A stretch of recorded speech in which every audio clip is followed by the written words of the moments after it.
mostly Luzon, dapat talaga kayong mag-ready. Kung masabi ko sa inyo na 2025, bangka ang kailangan, baka sa 2026 kailangan na natin ng yate. Mostly sa mga bagyo, papasok sa bansa natin ay halos nasabayan ng lindol.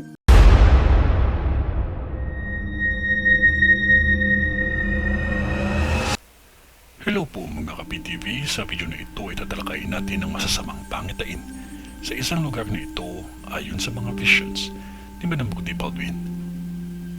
Pero kung ikaw ay hindi pa nakasubscribe sa aking channel, baka naman.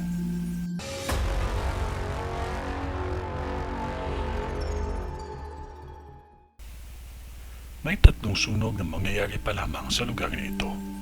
Ang isang sunog ay hindi ito kalayuan sa airport. May aksidente akong nakikita sa isang train station. Ang isang sunog ay hindi ito kalayuan sa bilihan ng mga karne o pagkain na hindi pa luto. At ang isang sunog ay kalapit lang sa train station at agency. May nakikita ako ulit na tulay na babagsak. Hindi dahil sa lindol. Ang dahilan, may malakas na pag-inig na hindi ninyo inaasahan, ngunit nababalot ng apoy ang enerhiya ang lugar na ito.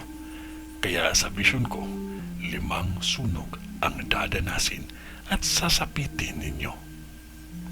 Isang napakalaking sunog ang mangyayari pa lamang. May nakakita ako mga OFW na nasawi dahil nalunod ito.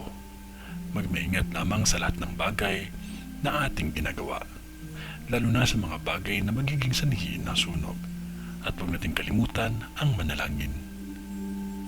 Ito ay ang vision ni Madam sa Taiwan. Sa ngalan ng Diyos Ama, ng Diyos Anak, at ng Diyos Espiritu Santo.